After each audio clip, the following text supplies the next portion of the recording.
আবির নিজের বোনের কথা আর ফেলতে পারলো না, উঠে কলেজে চলে গেল। আবির কেমন জানি নিস্তব্ধ হয়ে গেছে। আগে অনেক দুষ্টুমি করতো আরোহীর সাথে, কিন্তু এখন চুপচাপ হেঁটে যাচ্ছে। আবির, আমাদের সবাইকেই তো একদিন মরতে হবে। বড় আপু তো তার একটা অংশ মাত্র। সবাইকে একদিন চলে যেতে হবে, তাই বলে এভাবে ভেঙে পড়লে চলবে না। আবির কোনো কথাই বলছিল না, শুধু চুপচাপ শুনেই যাচ্ছিল। এবার আরোহী কিছুটা রেগে যায়, আবিরকে ধাক্কা দিয়ে বলে, এই কি হয়েছে, তুই কথা বলছিস না কেন? আমার ভালো লাগছে না আরোহী, তুই চুপচাপ চল, না হলে আমাকে কাজ থেকে চলে যা, আমি একা যাচ্ছি। আরোহী বুঝতে পারলো আবির এতটাই হার্ট হয়েছে যে এখন তার কাছে পৃথিবীটাকে অন্ধকার মনে হচ্ছে। ওদিকে আবিরের চাচি তাদের দুই ভাই বোনকে সহ্য করতে পারছিল না। তখন তারা তাদের বের করে দেওয়ার প্ল্যানও করলো। আবিরের চাচা রুমে বসেছিল, তখন তার বউ মানে আবিরের চাচি রুমে গেল।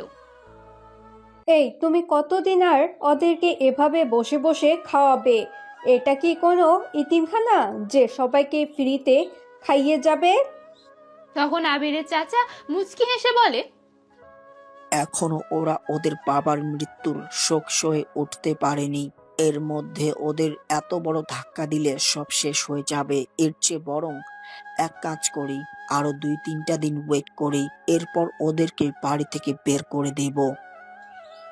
ওদের বাড়ি থেকে বের করে দাও তাড়াতাড়ি করে। আমি আর এসব জ্বালাতন সহ্য করতে পারছি না। আমার এতদিনের স্বপ্ন পূরণ হতে যাচ্ছে। ভাইয়ের সম্পত্তি সব আমার নামে করে নিয়েছি। এখন শুধু ওদেরকে বের করে দিলেই এই পুরো বাড়ি, এই পুরো বিজনেস আমার নামে হয়ে যাবে। আমি এই বিশাল রাজ্যের রাজা হয়ে যাব। আর আমি হব সেই রাজ্যের রানী। ভাই এত কষ্ট করে সারা জীবনে এই সম্পদ অর্জন করলো, আর দেখো আমার একটা ছোট্ট কাজ করে এই সকল সম্পদ আমরা পেয়ে যাব। পৃথিবীটা অদ্ভুত, তাই না? এভাবে বড়লোক হতে হয়। বেশি ভালো মানুষ হলে পৃথিবীতে বাঁচা যায় না। তুমি মানুষকে ঠকিয়ে, মানুষকে মিথ্যা আশ্বাস দিয়ে সরকারের কাছ থেকে টাকা এনে কাজ না করে যে টাকা জমিয়েছো, কিন্তু দেখো তোমার ভাই সামান্য একটা বিজনেস করে তার চেয়ে বড়লোক হয়ে গেছে। সেই বড়লোক হয়ে কি লাভ? এখন দেখো সবকিছুর মালিক আমরা হয়ে গেলাম। আবিরের চাচা চাচি হাসতে শুরু করে। এরপর আবিরের চাচি নিজে আসে। তখন আরিশা ড্রয়িং রুমে বসেছিল। আরিশাকে দেখতে পেয়ে সে বলল, সারাদিন এখানে বসে না থেকে আমার সাথে কিছু কাজের সাহায্য করলেও তো হয়। আরিশা তখন আস্তে আস্তে তার চাচিকে বলল, চাচি বলো, আমি কি কাজ করব? দেখো বাড়ির ফ্লোরটা কি রকম ময়লা হয়েছে, এটা একটু মুছে নিলেই তো হয়। ওকে চাচি, আমি করছি। আবিরের চাচি একটা মুখ ভেঙচি দিয়ে বেরিয়ে যায় কিচেনের দিকে, আর আরিশা একটা বালতি নিয়ে এসে ফ্লোর মুছতে থাকে। এটা তাদের সাথে হওয়ারই ছিল। আরিশা কিছুটা বুঝতেই পেরেছে। তার চাচির ব্যবহারে কলেজ শেষ করে আবির আর আরোহী বাসায় ফেরে।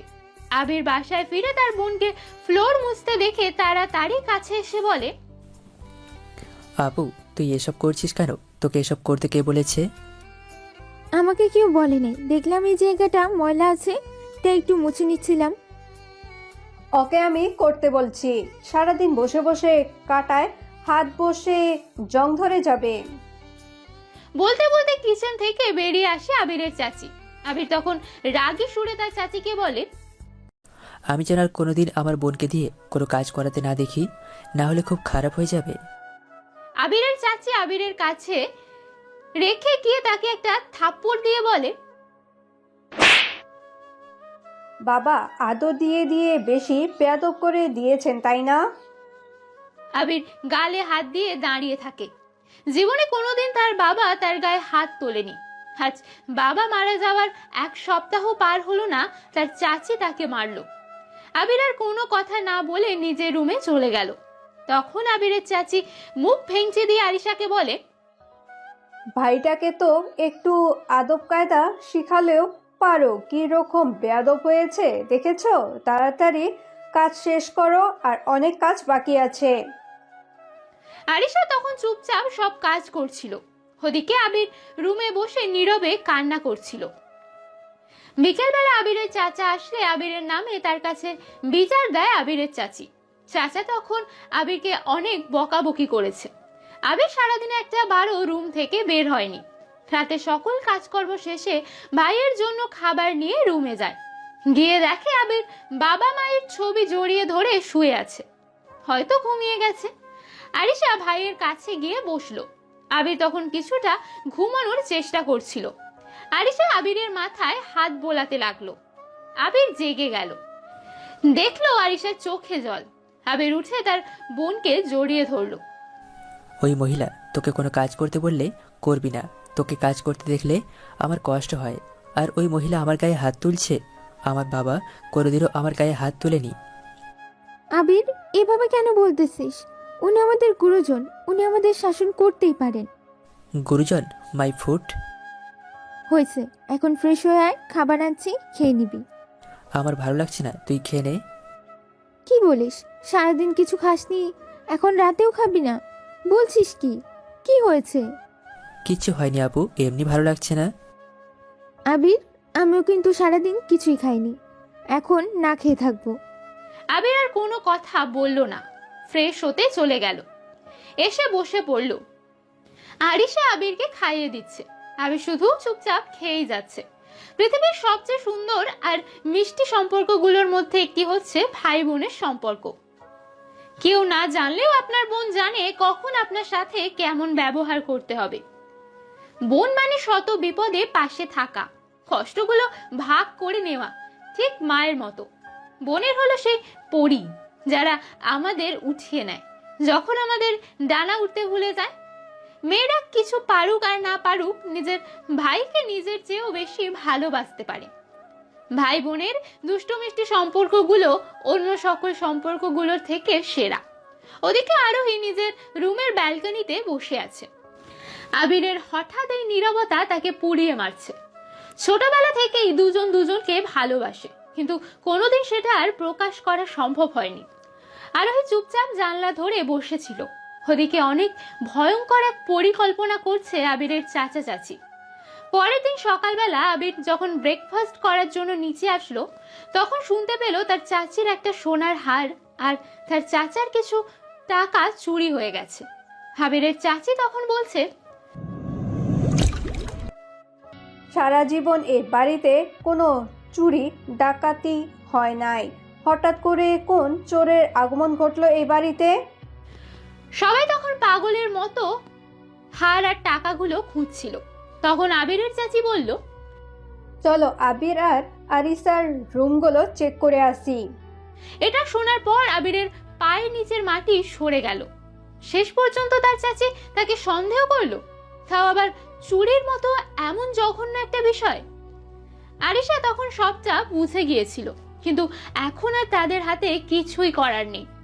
চাচি, তুমি কি বোঝাতে চাইছো? তুমি কি আমাদেরকে সন্দেহ করছো?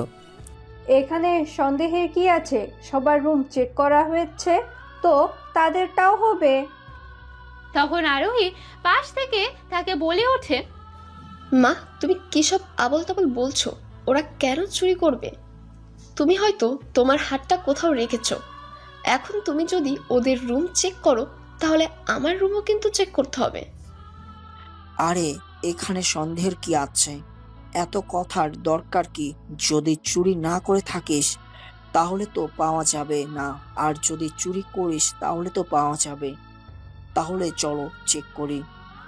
এরপর সবাই মিলে প্রথমে আরোহীর রুম চেক করতে গেল। আরোহীর রুমে খুঁজে কোনো কিছুই পাওয়া গেল না। এরপর সবাই চলে গেল আরিশার রুমে। আরিশার রুমে গিয়ে খুঁজতে খুঁজতে ড্রয়ারের মধ্যে সোনার হারটা পাওয়া গেল। আর তখন সবাই আরো আরিশার দিকে তাকালো। আরিশা কান্না করতে করতে বলল, চাচি, বিশ্বাস করো, আমি তোমার এটা চুরি করিনি। ভাই, তুই বিশ্বাস কর, আমি এটা চুরি করিনি। কি? তোকে বিশ্বাস করবো? চুল নিয়ে কোথাকার না জানি কত কিছু চুরি করে এখানে ধরে রেখেছিস। তখন আবির চিৎকার দিয়ে বলে, চুপ করুন, খবরদার আমার বোনের ব্যাপারে আর কোনো কথা বললে আমি সবাইকে এখানে জ্যান্ত পুঁতে দেব। চিন্তা করিস না বোন, আমি বিশ্বাস করি তুই এটা করতে পারিস না। চোরের মায়ের আবার বড় গলা। তাড়াতাড়ি আসো, ওর রুমটা চেক করি, না জানি কত টাকা চুরি করেছে। এরপর সবাই আবিরের রুমে চলে গেল। আবিরের রুমের বিছানার নিচে প্রায় 2 লক্ষ টাকা পাওয়া গেল। তখন আবিরের চাচা আবিরের কাছে এসে থাপ্পড় দিয়ে বলে, 2 দিন হলো না ভাইজান মারা গেছেন, আর এর মধ্যে চুরি করা শিখে গেছোস? তুমি ওই চোর দুইটারে এভাবে কেন বলছো? এখনই ওদেরকে এ বাড়ির থেকে বের করে দাও, না হলে দেখবে কোনোদিন বড় কিছু চুরি করে ফেলেছে দুজন। তখন আরোহী তার মাকে বলল, আম্মু, তুমি এসব কি বলছো? ওরা কেন এই বাড়ি থেকে বের হয়ে যাবে? আর তোমাদের কোথাও ভুল হচ্ছে, ওরা চুরি করতে পারে না। আরোহী, তুমি এসবের মধ্যে কথা বলো না। ওরা যে চোর তার প্রমাণ আমরা চোখের সামনে দেখতে পাচ্ছি। এরপর আবিরের চাচি এসে আরিশার চুল মুঠি করে ধাক্কা দিয়ে বলে, এই চোরের বাচ্চারা তাড়াতাড়ি এখান থেকে বেরিয়ে যা, এই বাড়িতে তোদের আর কোনো জায়গা নেই। বোনের সাথে এরকম ব্যবহার দেখায় আবির প্রচন্ড রেগে যায়। রেগে গিয়ে তার চাচিকে মারার জন্য হাত তোলে। আর তখন তার চাচা এসে তার হাতটা ধরে কয়েকটা থাপ্পড় দিয়ে দেয় আবিরের গালে। তখন তার চাচা ভয়ঙ্কর কণ্ঠ নিয়ে আবিরকে বলে, তোরা দুজন এই বাড়ি থেকে বের হয়ে যা, তোদের এই বাড়িতে থাকার কোনো অধিকার নেই। তাড়াতাড়ি বেরিয়ে যা আমার বাড়ি থেকে। আবির তখন রেগে গিয়ে তার চাচাকে ধাক্কা মেরে বলে, এই বাড়িটা আমার বাবার বাড়ি। আমার বাবা অনেক কষ্ট করে এই বাড়িটা বানিয়েছে। আমরা কেন বের হয়ে যাব? যদি তোমাদের আমাদের সাথে থাকতে অসুবিধা হয় তাহলে তোমরা বেরিয়ে যাও। তখন আবিরের চাচা আবিরকে কয়েকটা লাথি দেয়। এটা দেখে আরিশা তাড়াতাড়ি আসে তার ভাইকে ধরে। তখন আবিরের চাচা ভয়ঙ্কর কণ্ঠ নিয়ে বলে, তোর বাবার বাড়ি মানে? তোর বাবা তোদের বিজনেস বাড়ি সবকিছু আমার নামে বিক্রি করে দিছে। এখন এটা আমার বাড়ি। তোরা এই বাড়ি থেকে এখনই বেরিয়ে যা। অসম্ভব, আমার বাবা তোর মতো একটা জানোয়ারের কাছে আমাদের কিছুই বিক্রি করবে না। তখন তার চাচা নিজের রুমে গিয়ে একটা ফাইল আনে, আবিরের মুখে ছুঁড়ে মারে। এটা পড়ে দেখ, তোর বাবা নিজে বিক্রি করে সাইন করে দিয়েছে। আবির ফাইলটা নিয়ে নিজের হাতে খুলে দেখলো এতে তার বাবার সাইন আছে। আবির কি করবে বুঝতে পারছিল না। তখন আরিশা এসে আবিরের হাত থেকে ফাইলটা নিয়ে দেখলো, সেও হতবাক হয়ে গেছে এটা দেখে। এখন তারা কি করবে? সত্যিই কি তাদের বাবা বিক্রি করে দিয়েছে, নাকি সবটাই সাজানো প্ল্যান? এর মধ্যে তার চাচা এসে তাকে ধাক্কা দিয়ে বলে, কি হয়েছে চোরের বাচ্চারা? এখনো এখানে দাঁড়িয়ে কি দেখতেছিস? তাড়াতাড়ি আমার বাড়ি থেকে বেরিয়ে যা, আর এক মুহূর্তে এখানে দাঁড়ালে ঘাড় ধাক্কা দিয়ে বের করে দিব।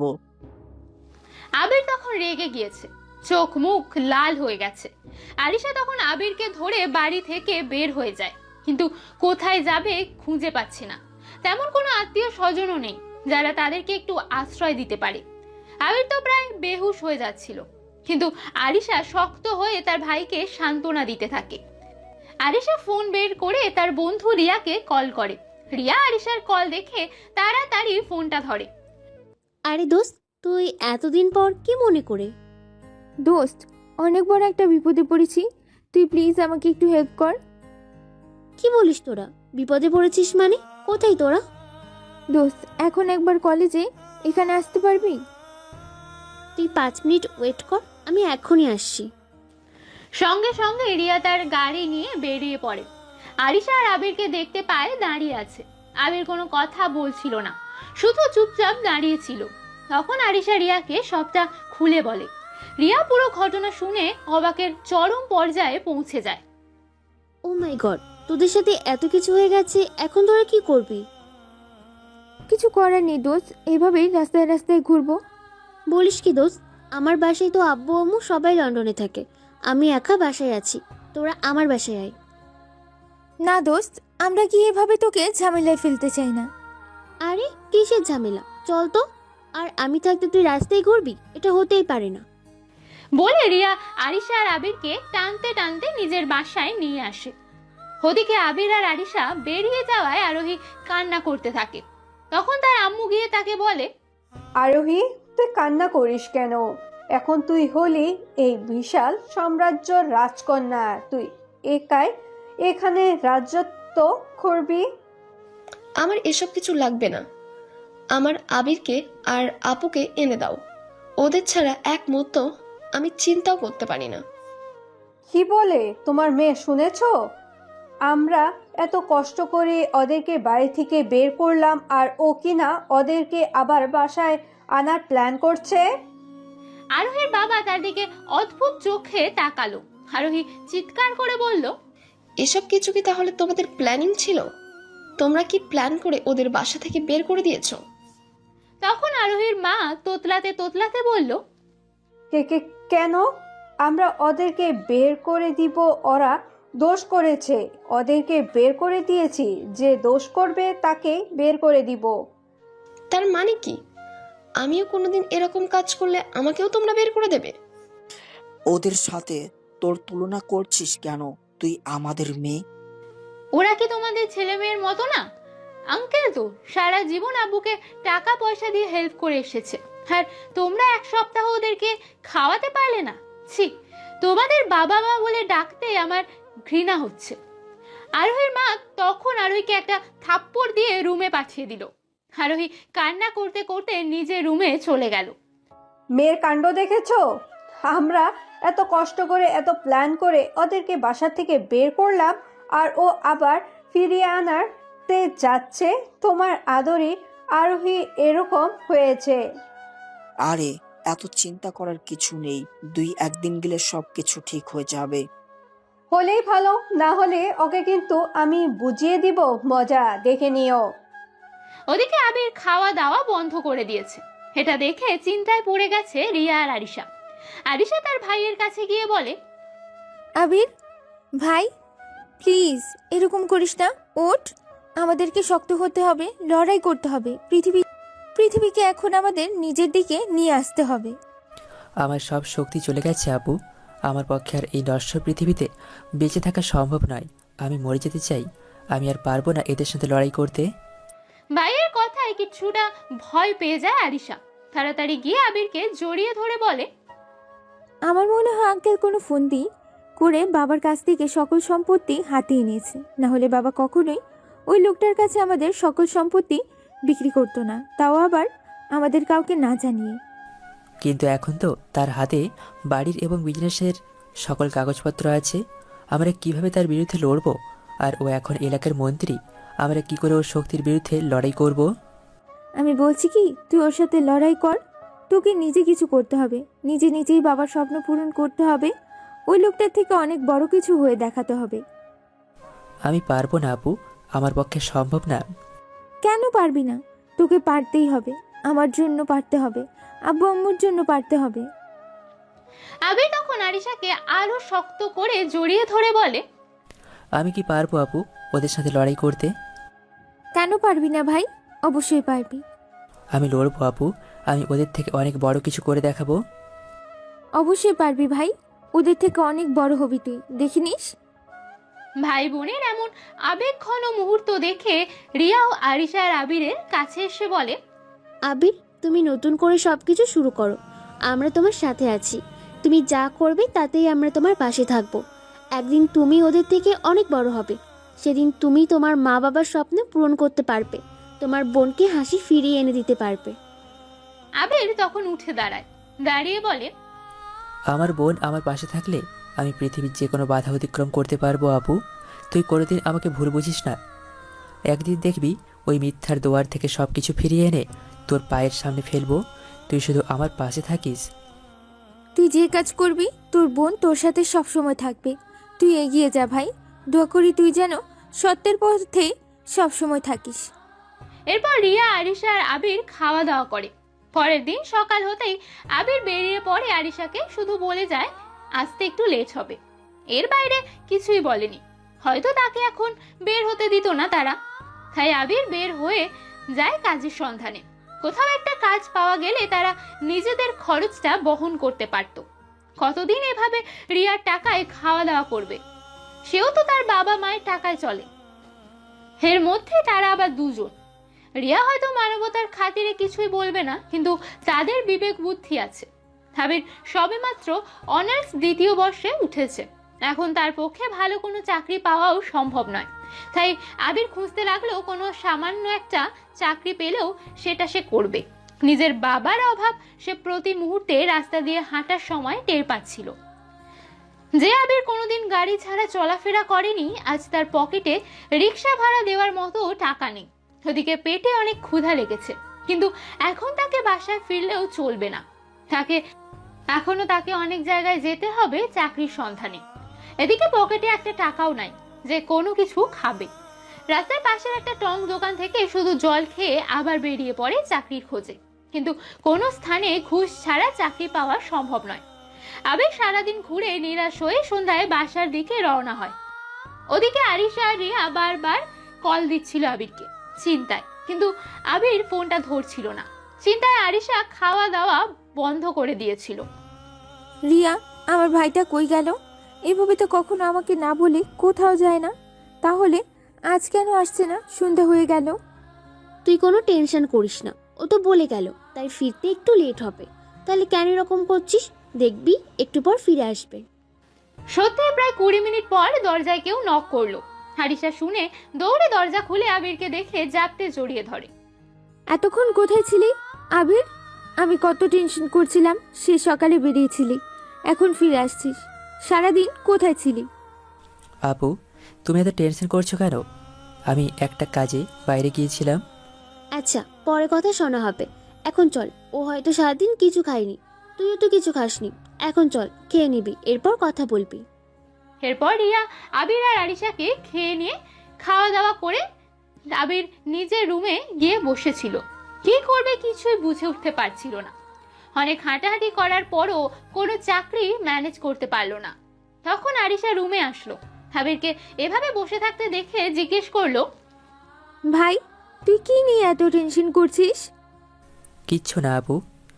আমি না তোর বোন, তাহলে কেন আমাকে সবকিছু খুলে বলছিস না? কি হয়েছে তোর? আবির তখন আরিশার কাছে এসে বসে বলে, আপু, আমি আজ সারাদিন অনেক অফিসে গিয়েছি, অনেক কাজের জায়গায় গিয়েছি, কিন্তু কোথাও কেউ আমাকে একটা চাকরি দেয়নি। আবিরের কথা শুনে আরিশা অবাক হয়ে আবিরকে জড়িয়ে ধরে কান্না করতে করতে বলে, আবির, তুই সারাদিন চাকরির জন্য দৌড়াদৌড়ি করছিলি? চাকরি না করলে তোকে খাওয়াবো কি? আরিশা তখন আবিরের কপালে একটা চুমু দিয়ে বলে, আমার ভাইটা কত বড় হয়ে গেছে, সে এখন তার বোনকে খাওয়ানোর জন্য চাকরির খোঁজ করছে। তোকে কে বললো চাকরি খুঁজতে যেতে? কয়েকদিন পর গেলেও তো চলতো। এখন তো তোর লেখাপড়া বাকি। তখন রিয়া রুমে আসে। রুমে এসে আরিশা আর আবিরকে দেখতে পায়। রিয়া আবিরের থেকে 3 বছরের বড়। আরিশার সাথে অনেকদিন একসাথে লেখাপড়া করেছে। লেখাপড়ার সময় থেকেই রিয়া আবিরকে ভালোবাসতো, কিন্তু কখনো বলা হয়নি, কেননা আবির তার থেকে অনেক জুনিয়র। ছেলেটার কথাবার্তা, স্টাইল, তার চেহারা সব কিছুই মুগ্ধ করতো রিয়াকে। আবিরকে এভাবে কষ্ট পেতে দেখে রিয়ার মনেও জ্বালা তৈরি করেছিল। সে আবিরের কাছে এসে বলে, আবির, তোমাকে কে বলেছে চাকরির খোঁজে যেতে? আমার বাসায় এসেছো, আমার কি টাকা পয়সার অভাব আছে? এভাবে সারাদিন না খেয়ে ঘুরে বেড়ালে কেন? তুমি সারা জীবন এখানে থাকলেও আমাদের কোনো অসুবিধা হবে না। আমি নিজে কিছু করতে চাই, নিজের পায়ে দাঁড়াতে চাই। আমি জানি আমরা 2 ভাই বোন সারা জীবন তোমার কাছে থাকলেও তুমি আমাদেরকে তাড়িয়ে দেবে না, কিন্তু এতে করে আমার নিজের কিছু করা হলো না। আমি নিজে কিছুই করব। ওই লোকটাকে আমি নিজের হাতে শাস্তি দেব। আরিশা তখন আবিরের মাথায় হাত বুলিয়ে বলে, যা করবি খুব ভেবেচিন্তে করবি। আগে সবকিছু মানিয়ে নে, তারপর চাকরি করবি। এরপর আবির শুয়ে পড়ে। আরিশা আর রিয়াও বেরিয়ে যায়। ওদিকে আবিরের যাওয়ার পর থেকে ঠিকমতো খাওয়া দাওয়া করে না আরোহী। সারাদিন নিজের রুমেই শুয়ে থাকে। আর ওদিকে এসব দেখে রাগে জ্বলে মরছে আরোহীর মা। রাতের বেলায় আরোহী আবিরের একটা ছবি নিয়ে ব্যালকনিতে দাঁড়িয়ে বলে, আবির, তুই কি করে পারলি আমাকে এভাবে ছেড়ে যেতে? তোর কি একবারও মনে হয়নি আমার কথা? আমি তো তোকে এক মুহূর্তও ভুলতে পারিনি। তুই কি করে আমাকে ভুলে গেলি? কিভাবে আমাকে ছেড়ে চলে গেলি? আর তোকে দোষ দিয়ে কি লাভ? সব কিছু হয়েছে আমার বাবা মার জন্য। প্লিজ ফিরে আয়। আমার বুকে তোকে ছাড়া প্রতিটা মুহূর্ত আমার নিঃস্ব লাগে। তোকে ছাড়া আমি আর বেঁচে থাকতে পারছি না। এরপর আরোহী ব্যালকনিতে দাঁড়িয়ে আকাশের দিকে তাকিয়ে কান্না করতে থাকে। ওদিকে রাতের বেলা শুয়ে ঘুম আসছিল না আবিরের। বারবার আরোহীর কথা চিন্তা করছিল। চোখ বন্ধ করলে আরোহীর সেই দুষ্টু মিষ্টি হাসিটা নিজের চোখের সামনে ভেসে উঠছিল। তখন সে বলে উঠল, আরোহী, তোর কি আমার কথা মনে পড়ে? আমার কথা কি তুই ভাবিস? মনে হয় ভাবিস না। তুই তোর বাবা মায়ের মতো আমার কাছ থেকে সব কিছু কেড়ে নিয়েছিস। তোর বাবা যেরকম আমার কাছ থেকে আমার বাবার সকল সম্পত্তি কেড়ে নিয়েছে, ঠিক সেরকমভাবেই তুই আমার কাছ থেকে আমার হৃদয়টা কেড়ে নিয়েছিস। আমার হৃদয়ের গহীনে তোকে যে জায়গা দিয়ে ফেলেছি, সেই জায়গা আর কেউ দখল করতে পারবে না। কিন্তু কি করব বল, তোকে ছাড়া থাকতে যে আমার অনেক কষ্ট হয়। আমার যে ওই বাড়িতে আর কোনো অধিকার নেই। তোর বাবা আমার সব কিছু কেড়ে নিয়েছে, আমাকে নিঃস্ব করে দিয়েছে। আবির এসব ভাবছিল। তখনই মনে হলো আরোহী হয়তো তার বাবার সাথে পরিবর্তিত হয়ে গেছে। তাই সে হুঙ্কার দিয়ে বলল, না না, আমার সাথে ওই মেয়ের কোনো সম্পর্ক হতে পারে না। ওর বাবা একটা গুন্ডা, একটা মিথ্যাবাদী। আমার বাবার মতো হাজারো গরিব মানুষের সম্পদ আর আত্মসাৎ করেছে। ওর সাথে আমার কোনো সম্পর্ক হতেই পারে না। এসব ভাবছিল আর সে কান্না করছিল। এক সময় কান্না করতে করতে কখন যে ঘুমিয়ে গেল খেয়াল নেই। সকাল হতে আরোহীর মা আরোহীকে টেনে নিচে নিয়ে আসে, এসে তার বাবার সামনে দাঁড় করায়। রাগী গলায় তার বাবাকে বলে, এই দেখো তোমার মেয়ের কাণ্ড। ওই দুইটা ছেলে মেয়ের জন্য নিজের খাওয়া দাওয়া ছেড়ে দিয়ে বসে আছে। বল ওকে আমি কি করব? আরোহীর বাবা তখন আরোহীর মাকে বলে, ওকে এইভাবে টানছো কেন? বললাম না দুই একদিন গেলে সবকিছু ঠিক হয়ে যাবে। আর আরোহী তো আমার মেয়ে, ও আমার কথাই শুনবে। কি বলিস মা? তুমি ভুল বললে বাবা, আমি তোমার কথা কখনোই শুনবো না। তুমি আগে আমার আবিরকে আর আপুকে এনে দাও, না হলে আমি কিছুই খাবো না। আরোহীর বাবা রেগে গিয়ে বলে, আমি রাকিব চৌধুরী, এই এলাকার মন্ত্রী। আমার কথায় বাঘে মহিষে এক ঘাটে জল খায়। আর তুই আমার মেয়ে হয়ে আমার কথা শুনবি না? তোকে খুন করে নদীতে ভাসিয়ে দেব। তবুও ওই ছেলে মেয়ে দুটোকে এই বাড়িতে আনবো না। তুমিও শুনে রাখো, আমি তোমার মেয়ে, তোমার চেয়ে আরও জেদি। তুমি যতদিন পর্যন্ত ওদেরকে বাড়িতে না নিয়ে আসবে, ততদিন পর্যন্ত আমিও কিছু খাবো না। আরোহীর বাবা রাগ করে উঠে গিয়ে তার গালে কয়েকটা থাপ্পড় বসিয়ে দেয়। ওই ছেলেটার জন্য এত পাগল হয়ে গেছিস কেন? কি হয় ওই ছেলেটা তোর? আমি আবিরকে ভালোবাসি বাবা। কথাটা বলতেই আরোহীর বাবা আরো কয়েকটা থাপ্পড় দিয়ে দেয় আরোহীর গালে। আরোহী তখন চিৎকার দিয়ে বলে, মারো মারো, মেরে ফেলো আমাকে, তবু আমি বলবো আমি আবিরকে ভালোবাসি, আর বিয়ে করলে তাকেই করব। যতদিন না পর্যন্ত তোমরা ওদের এই বাড়িতে ফিরিয়ে না নিয়ে আসবে, ততদিন পর্যন্ত আমি কিছুই খাবো না। দরকার হয় আমাকে এখনই মেরে ফেলো। আরোহী, শেষবারের মতো বলছি, ওই ছেলেটাকে তুমি ভুলে যাও, না হলে তোমার জন্য ঘোর বিপদ অপেক্ষা করছে। আরোহীর মা তখন আরোহীর কাছে এসে বলে, দেখ মা, তুই যেটা বলছিস সেটা কোনোদিনও সম্ভব নয়। ওই ছেলেটাকে আমাদের পক্ষে মেনে নেওয়া কখনোই সম্ভব নয়। তাই ওকে তুই ভুলে যা। ওর থেকে অনেক ভালো ছেলে তুই পাবি। অনেক বড় বড় শিল্পপতির ছেলে তোর জন্য পাগল। ওদের সাথে তোর বিয়ে দিব। তোমরা শুধু দুজন জঘন্য মা বাবাই নও, তোমরা হচ্ছ লোভী, যারা শুধু টাকার কথা চিন্তা করে। টাকার কথা চিন্তা করে আমাকে শিল্পপতির ছেলের সাথে বিয়ে দিতে তোমাদের টাকা একটা রাস্তা বানাতে চাইছো। কিন্তু তোমরাও শুনে রাখো, আমি যদি বিয়ে করি তাহলে আবিরকেই করব। আবির ছাড়া এই পৃথিবীতে কোনো ছেলেকেই আমি বিয়ে করব না। দাঁড়া, তোর বিয়ের করার শখ আমি মেটাচ্ছি। আরোহীর মা আরোহীর গালে কয়েকটা থাপ্পড় দিয়ে দেয়। তখন তার বাবা তার মাকে আটকিয়ে বলে, এইভাবে বললে ও কথা শুনবে না। ওর সাথে ও যেরকম চায় সেই রকমই কথা বলতে হবে। ওই যে ছেলেটা আছে, ওই ছেলেটাকেই আমি খুন করে দেব। তখন না থাকবে ওই ছেলে, আর না তোমার মেয়ে ওই ছেলেটার জন্য পাগল হবে। আরোহী তার বাবার কথায় চিৎকার করে কান্না করে ওঠে। তোমরা এটা কিছুতেই করতে পারো না বাবা। তোমাদের মনে কি একটু দয়া মায়া নেই?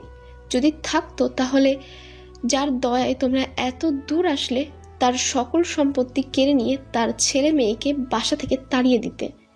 তবুও তোমরা শান্ত হওনি। এখন তুমি ওদেরকে খুন করতে সবকিছু শেষ করে দিতে চাইছো। এত জঘন্য মানুষের ঘরে আমি কিভাবে জন্ম নিলাম? আমার তো এই পরিবারের মেয়ে বলতেই ঘৃণা হচ্ছে। আরোহীর বাবা তখন চিৎকার করে হাসতে হাসতে বলে, আমি এরকমই ভয়ঙ্কর। যদি তুই আবিরকে ভুলে না চাস তাহলে আমার আরো ভয়ঙ্কর রূপটা তুই দেখতে পাবি। তখন বুঝবি এই রাকিব চৌধুরী কি জিনিস। আরোহী তখন তার বাবার পায়ে ধরে বলে, বাবা, আমি তোমার পায়ে ধরছি, তুমি প্লিজ আবিরের কিছু করো না। ওকে ছাড়া আমি বাঁচবো না বাবা। ওর কিছু হলে আমি নিজেকে ক্ষমা করতে পারবো না। তুমি যা বলবে আমি তাই করব, তবু প্লিজ আবিরের কিছু করো না। দেখছো আরোহীর মা, যাকে যেভাবে ঠিক করতে হয় তাকে সেইভাবেই কাঁচড়ে দিতে হয়। এতক্ষণ ওকে বুঝিয়ে কোনো লাভ হয়নি। যখনই আসল ডোজ দিলাম দেখছো কি রকম সোজা হয়ে গেছে। আরোহীর বাবা মা তখন হাসতে হাসতে নিজের মেয়ের অবস্থা দেখে। তুই যদি আমাদের কথা না শুনিস তাহলে ওই ছেলেকে মুহূর্তের মধ্যে খুন করে দেব। এখন যা বলছি মনোযোগ দিয়ে শোন। ঠিক মতো খাওয়া দাওয়া করবি। আর আমি আমার কোনো বন্ধু শিল্পপতির ছেলের সাথে তোর বিয়ে ঠিক করেছি। ওর সাথেই তোর বিয়ে হবে। যদি কোনো ঝামেলা করিস তাহলে কিন্তু। আরোহীর বাবা হুঙ্কার দিয়ে হাসতে থাকে। ওদিকে আরোহী মনে মনে ঠিক করে নিয়েছে যেদিনই তাকে আবির ব্যতীত অন্য কোনো ছেলের সাথে বিয়ে দেওয়া হবে সেদিনই এসে আত্মহত্যা করবে। আরোহী তখন তার বাবার কথা মতো ব্রেকফাস্ট করে ওপরে চলে যায়। গিয়ে রুমে শুয়ে চিৎকার করে কান্না করতে থাকে।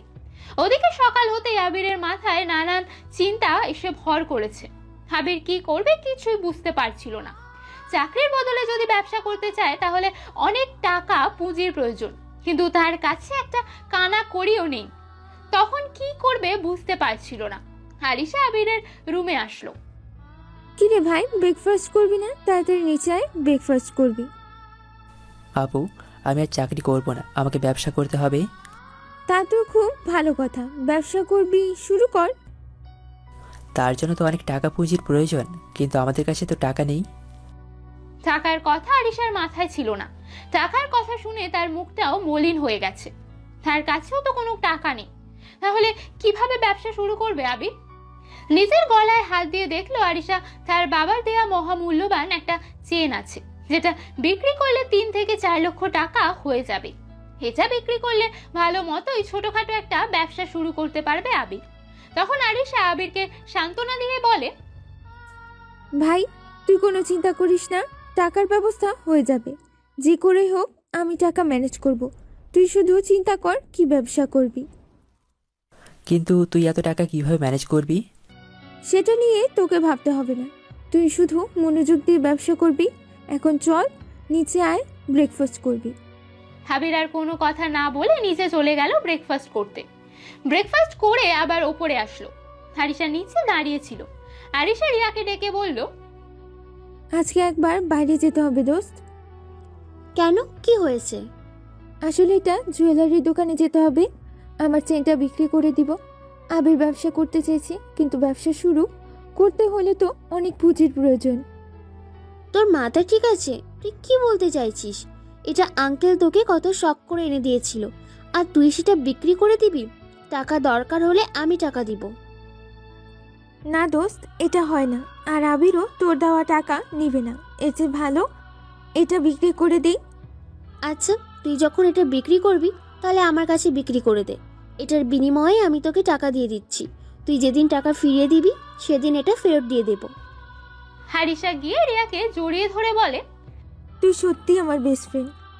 হয়েছে, আর ঢং করতে হবে না, এখন চল। এরপর রিয়া গিয়ে তার ড্রয়ার থেকে 5 লক্ষ টাকা এনে আরিশাকে দেয়। আরিশা তখন তার গলার চেনটা খুলে রিয়াকে দিতে গেলে রিয়া আটকে দেয়। এই, কি করছিস? তোর গলার চেনটা খুলছিস কেন? এটা তো তোর এখন। এটা আমার, কিন্তু আমি আমার বান্ধবীকে দিয়েছি পরার জন্য। না না দোস্ত, এটা তুই কিনে নিয়েছিস, তুই নিয়ে যা। বললাম না কলেজ লাইফে মনে নেই তোর কত জিনিস এনে আমি দিনের পর দিন রাখছি। যেদিন আবির সব টাকা পরিশোধ করে দিবে সেদিন এটা তোর হয়ে যাবে। এর আগে তুই ফ্রেন্ড হিসাবে এটা তোর কাছে রাখ। আর তোর গলায় চেন না দেখলে আবির কষ্ট পাবে। আরিশা তখন রিয়াকে জড়িয়ে ধরে বলে, দোস্ত, তুই আমাদের জন্য এত করছিস, কিন্তু আমরা তোর জন্য কিছুই করতে পারছি না। তোর এই ঋণ আমি কিভাবে শোধ করব? যেদিন আবির অনেক টাকা ইনকাম করবে সেদিন তোর কাছে আমি বড় কিছু একটা চাইবো। সেদিন কিন্তু না করতে পারবি না। তুই কি এমন চাইবি তোর জন্য? নিজের জীবন দিতেও আমি দ্বিধা করব না।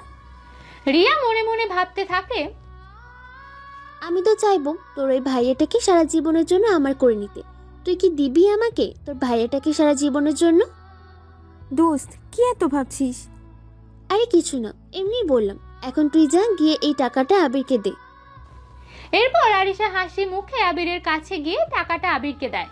আবির তখন টাকাটা হাতে পেয়ে আরিশাকে জিজ্ঞেস করে, আপু, তুই এত টাকা কোথায় পেলি? কেন, রিয়া দিয়েছে। তুই কেন ওনার কাছ থেকে টাকাগুলো আনতে গেলি? উনি আমাদের জন্য এত কিছু করেছে, এটাই তো অনেক। আমি আনতে চাইনি, ও জোর করে দিয়েছে। তুই এই টাকা ফিরিয়ে দিয়ে আয়। কে আমার টাকা ফিরিয়ে দেবে? ফোন করে দিব তাকে। রুমে ঢুকতে ঢুকতে কথাটা বলল রিয়া। আবির নীরব হয়ে দাঁড়িয়েছিল। তখন রিয়া বলল, এই টাকাটা আমি এমনি এমনি দেইনি। যেদিন তুমি অনেক টাকা ইনকাম করবে আমার টাকাটা ফিরিয়ে দিতে হবে।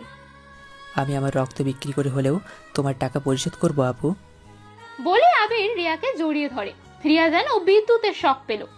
এই প্রথম তার প্রিয় মানুষটা তাকে জড়িয়ে ধরছে। রিয়া বিমোহিত হয়ে আবিরের স্পর্শ অনুভব করছিল। তখন আবির রিয়াকে ছেড়ে দিয়ে সোফায় বসে বলে, আচ্ছা আপু, আমি কি ব্যবসা করব? এই ছেলে বলে কি? এতক্ষণ বললো ব্যবসা করবে, এখন কি ব্যবসা করবে সেটাও আমাদেরকে বলে দিতে হবে। আমার তো কিছুই মাথায় আসছে না। অনেকগুলো মাথায় আসছে, কিন্তু কোনোটাই শিওর হতে পারছি না। তা তোমার কি কি মাথায় আসছে বলো, আমি আর আরিশা মিলে সিলেক্ট করে দেব। প্রথমে তো অল্প পুঁজির ব্যবসার মধ্যে রেস্টুরেন্ট ব্যবসা করতে পারবো, অথবা কাপড়ের ব্যবসা, আর না হলে কোনো ধরনের দোকানের মধ্যে। কোনটা করব বলো?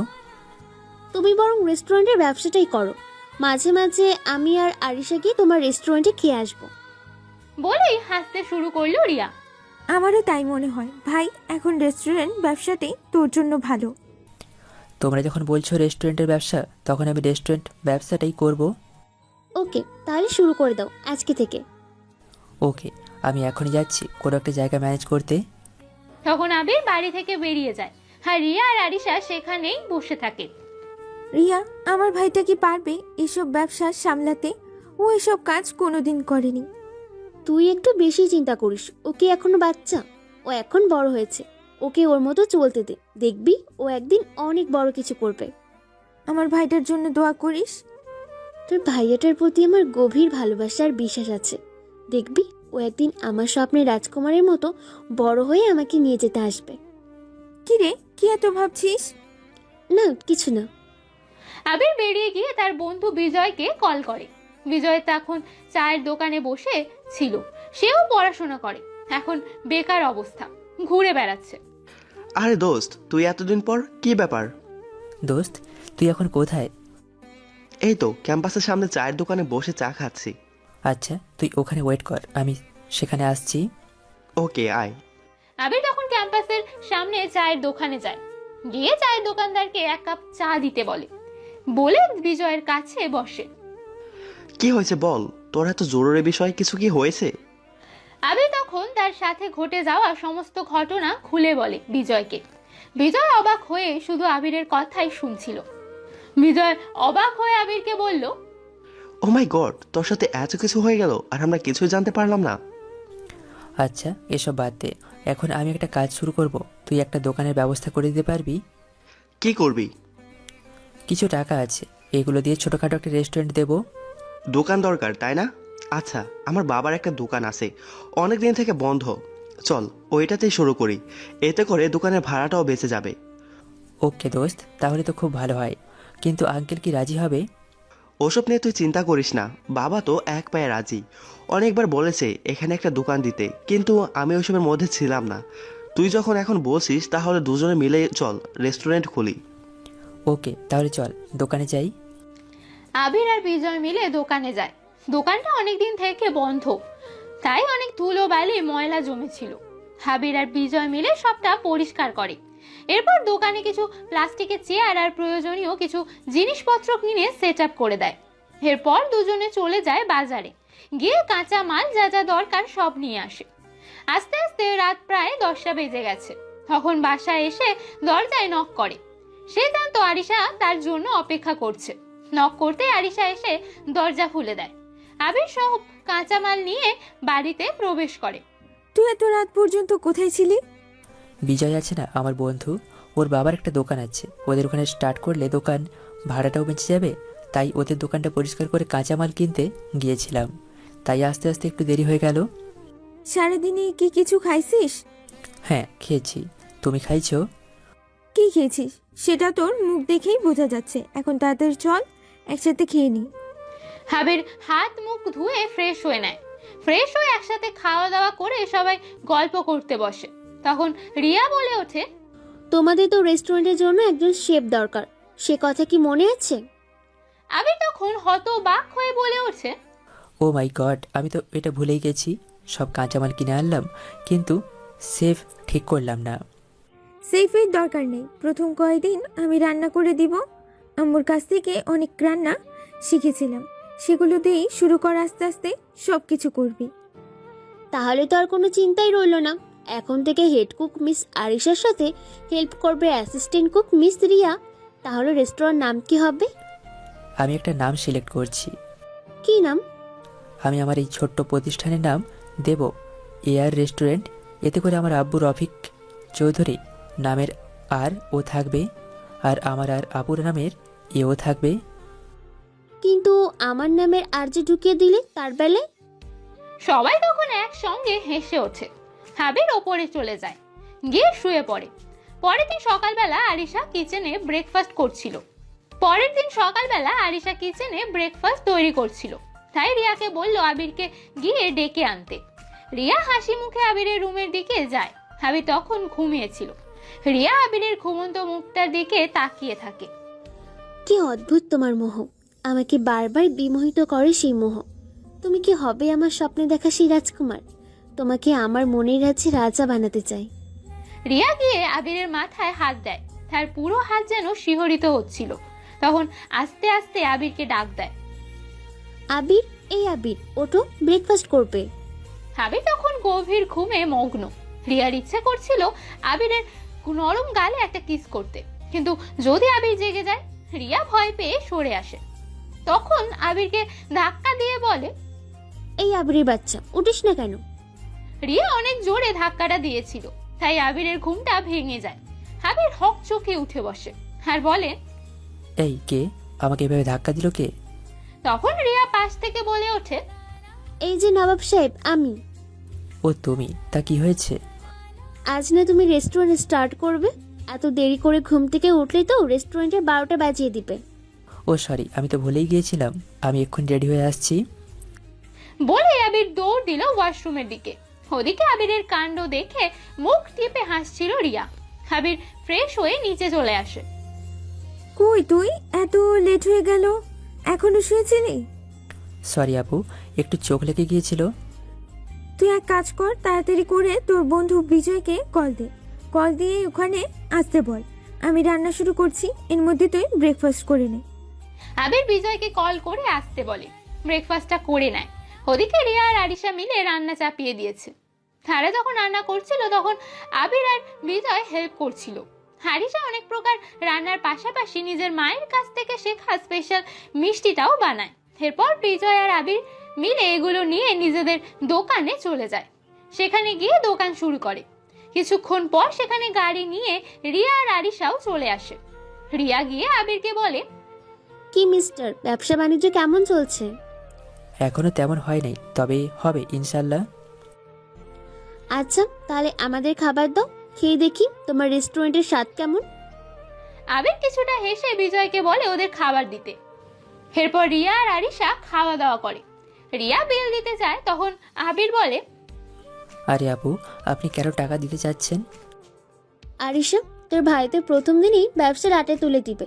এখানে ব্যবসায় এসেছো, যেই হোক তার কাছ থেকে টাকা নিবে, দরকার হয় বাসায় নিয়ে খাইয়ে দিবে, তবু দোকানে কাউকে ফ্রিতে খাওয়াবে না। তাড়াতাড়ি টাকাটা রাখো। আবির তখন হেসে রিয়ার কাছ থেকে টাকাটা রাখে। রিয়া মুচকি হেসে আরিশাকে সাথে নিয়ে চলে যায়। আরিশা যাওয়ার সময় আবিরকে বলে, মনোযোগ দিয়ে দোকান চালা, আর সময় মতো তুই খেয়ে নিবি। ওকে আপু, আমি সব কিছু করবো। তুমি শুধু সময় মতো খেয়ে নিও, আমার জন্য অপেক্ষা করো না। এরপর আরিশা রিয়ার সাথে চলে যায়। আস্তে আস্তে দোকানে ভিড় জমে। সবাই তাদের রান্নার মান নিয়ে অনেক প্রশংসা করছিল।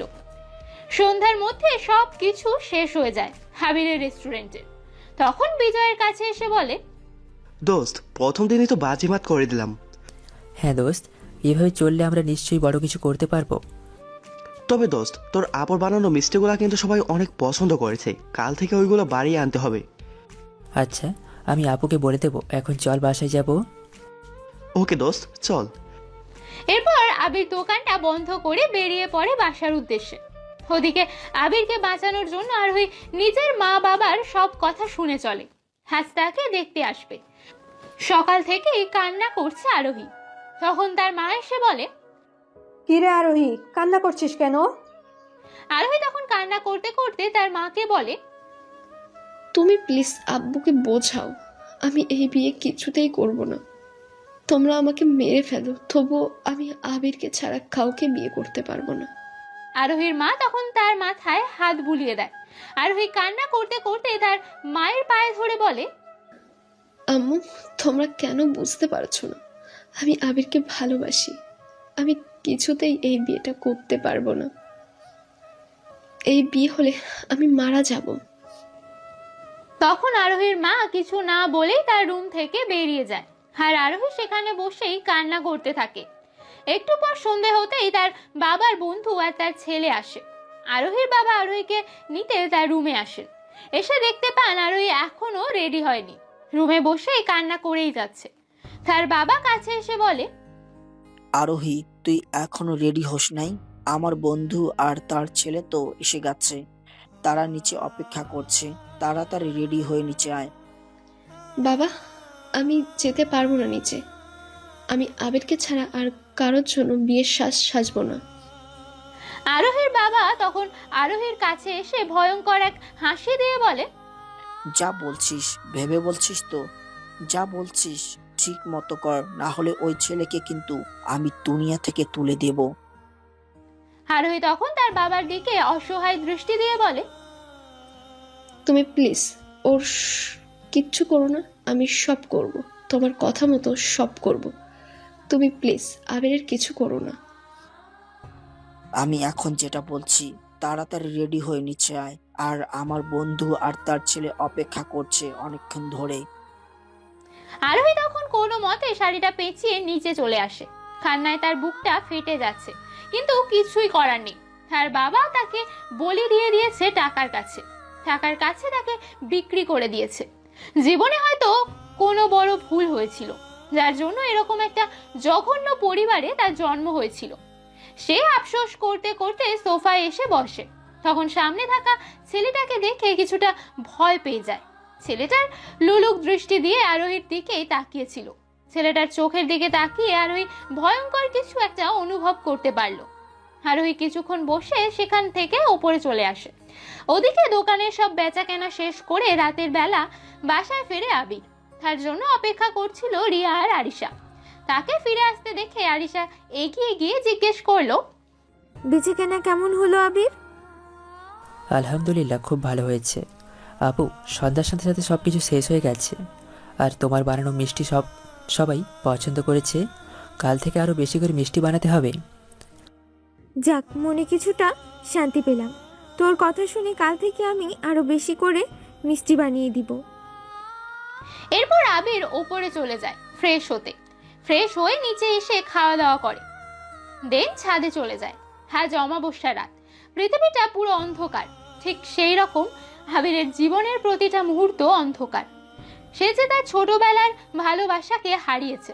আবির তখন একা একা দাঁড়িয়ে অন্ধকারে আরোহীকে অনুভব করছিল। আবিরকে ছাদে আসতে দেখে রিয়াও পেছন পেছন যায়। আবির চুপচাপ এক কোণে দাঁড়িয়ে আছে। যে নদীর গভীরতা বেশি তার বয়ে চলার স্রোতের শব্দও কম। যাদের ভালোবাসার গভীরতা বেশি তাদের জীবনে সুখ হয় খুবই কম, কারণ এরা অল্পতেই অনেক বেশি কষ্ট পায়। আবির নিথর নিস্তব্ধ হয়ে গেছে প্রিয় মানুষটাকে হারিয়ে। রিয়া গিয়ে পেছনে দাঁড়ায়। আবির, মন খারাপ? হঠাৎ করে কারোর কথা শুনে কিছুটা ভয় পেয়ে পেছনে তাকায় আবির। তুমি এত রাতে এখানে কি করো আপু? এই প্রশ্ন তো আমারও। আমি তোমাকে আসতে দেখে আসলাম, তুমি এত রাতে এখানে কি করো? আমার অমাবস্যার রাত খুব ভালো লাগে, তাই এখানে এসে দাঁড়িয়ে আছি। তুমি তো আজও পাবলিক। মানুষ পূর্ণিমা পছন্দ করে, আর তুমি কি না অমাবস্যা? আমার জীবনে বেশিরভাগ মুহূর্তই কাটে অমাবস্যার মতো অন্ধকারে, তাই আমি অন্ধকার ভালোবাসি। ও, তা জীবনে কখনো প্রেম করেছো তুমি? হঠাৎ এই প্রশ্ন কেন আপু? না, এমনি বললাম, কারোর সাথে প্রেম করো? প্রেম বলতে আমি একজনকে খুব ভালোবাসি, কিন্তু বলিনি কখনো। আবিরের কথায় রিয়ার মুখটা মলিন হয়ে যায়। আবির কাকে ভালোবাসে? কি হলো আপু? কিছু না, এত রাতে ছাদে থাকা ভালো না, নিচে আসো। এরপর রিয়া নিজের রুমে চলে যায়। রুমে গিয়ে চিৎকার করে কান্না করতে শুরু করে। আবির, তুমি এটা কি করলে? তোমাকে আমি এত ভালোবাসলাম, আর তুমি অন্য একটা মেয়েকে ভালোবাসো? না, এটা কিছুতেই হতে পারে না। তোমাকে আমার হতেই হবে। তুমি আমার স্বপ্নের রাজকুমার, আর কারো হতে দিব না। এরপর রিয়া কান্না করতে করতে ঘুমিয়ে যায়। পরের দিন সকালবেলা আরোহী উঠে কলেজে যাওয়ার জন্য প্রস্তুত হচ্ছে। এতদিন যাওয়া হয়নি, আজ ভাবলো কলেজ যাবে। এতে করে কিছুটা সময়ের জন্য হলেও সবকিছু ভুলে থাকতে পারবে। ওদিকে আবির আরিশার রান্না করা খাবারগুলো নিয়ে রেস্টুরেন্টে চলে যায়। কলেজ শেষ করে বাসায় ফিরছিল আবির। রাস্তা দিয়ে হাঁটার সময় প্রতি মুহূর্তে আবিরের অনুপস্থিতি টের পাচ্ছিল সে। রাস্তা দিয়ে আনমনে হাঁটছিল আর কান্না করছিল। দেখতে দেখতে আবিরের দোকানের সামনে চলে আসলো। হেসে দোকানে আবিরকে বসে থাকতে দেখলো আরোহী। আরোহী দৌড়ে দোকানের ভেতরে গিয়ে আবিরকে জড়িয়ে ধরলো। এতদিন পর আরোহীকে কাছে পেয়ে আবিরও নিস্তব্ধ হয়ে গেছে।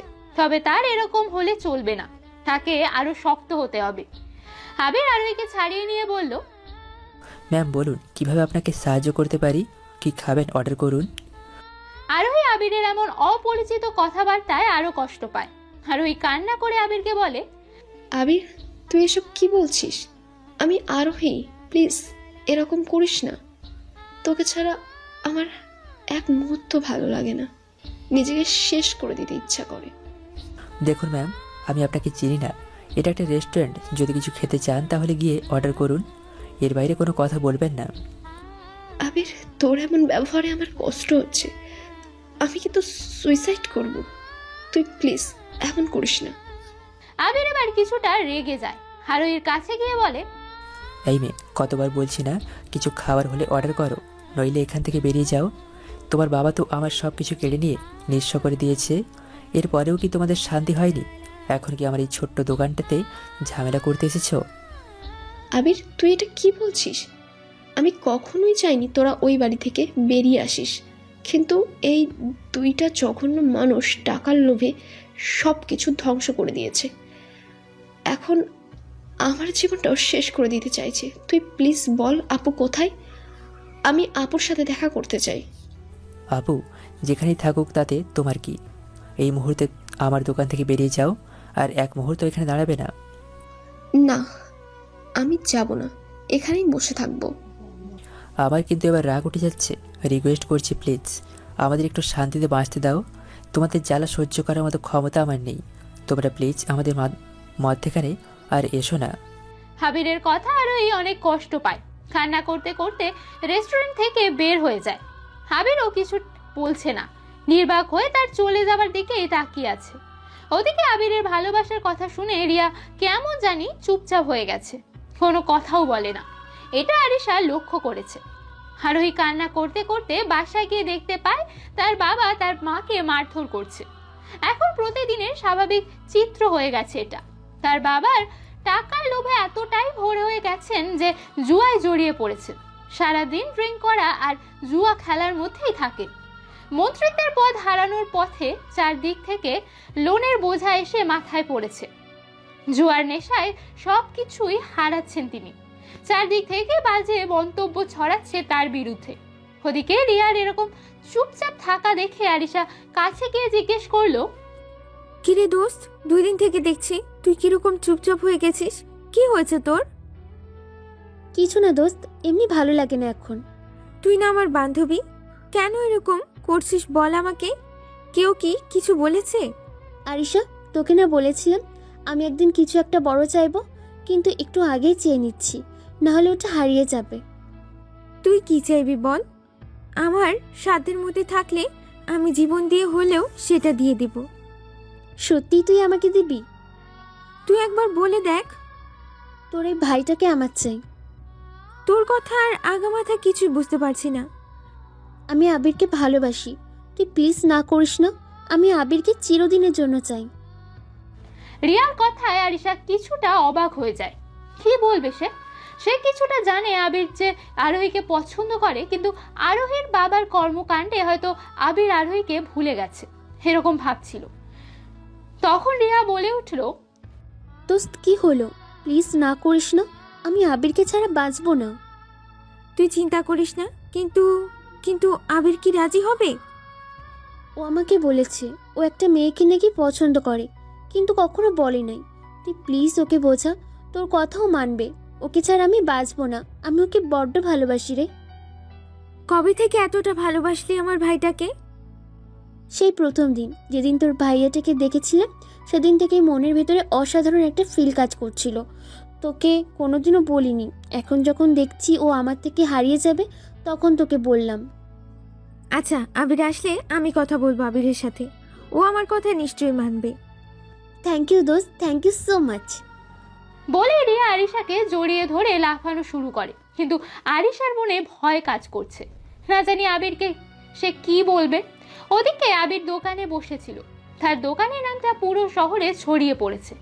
কম দামে স্বাস্থ্যসম্মত খাবার, সুস্বাদু খাবারের জন্য তার দোকানের খ্যাতি পুরো শহর জুড়ে বিস্তৃত হয়ে গিয়েছিল। বিশেষ করে তার বোনের হাতে বানানো সেই মিষ্টির কথা তো সবার মুখে মুখে। আবির দোকানে বসেছিল, তখন একটা গাড়ি এসে তার দোকানের সামনে থামে। গাড়ি থেকে একজন মধ্যবয়সী ভদ্রলোক বেরিয়ে আসলেন। হেসে আবিরের সামনে দাঁড়িয়ে বলতে শুরু করলেন, হ্যালো, আপনি কি মিস্টার আবির? জি স্যার, বলুন, আমি আবির। আমি সোনিয়া সুইট মিটস কোম্পানির মালিক। তোমার মিষ্টির নামটা অনেক শুনেছি, আমি নিজেও একবার টেস্ট করেছি, অসাধারণ। এখন আমি তোমার কাছে একটা ডিল নিয়ে এসেছি, তুমি যদি রাজি থাকো তাহলে আমাদের সাথে কাজ করতে পারো। স্যার, সেটা কি করে সম্ভব? তুমি আমাদেরকে মিষ্টি দিবে, সেটা থেকে যা আয় হবে তা 50-50। এর বাইরেও তোমাকে আমরা অন্যান্য প্রজেক্টের অর্ডার দিব, তোমাকে সব কিছু করে দিতে হবে। এর জন্য তুমি যথেষ্ট অর্থ পাবে। আর যদি তুমি চাও কিছু টাকা দিয়ে আমার সাথে জয়েন হতে পারো পার্টনার হিসেবে। স্যার, আপাতত আমার কাছে তো কোনো টাকা নেই, কিন্তু আপনি যদি বলেন আপনার প্রথম কথায় আমি রাজি আছি, আমি আপনাকে যথাসম্ভব মিষ্টি দেব, আপনি আমাকে টাকা দেবেন?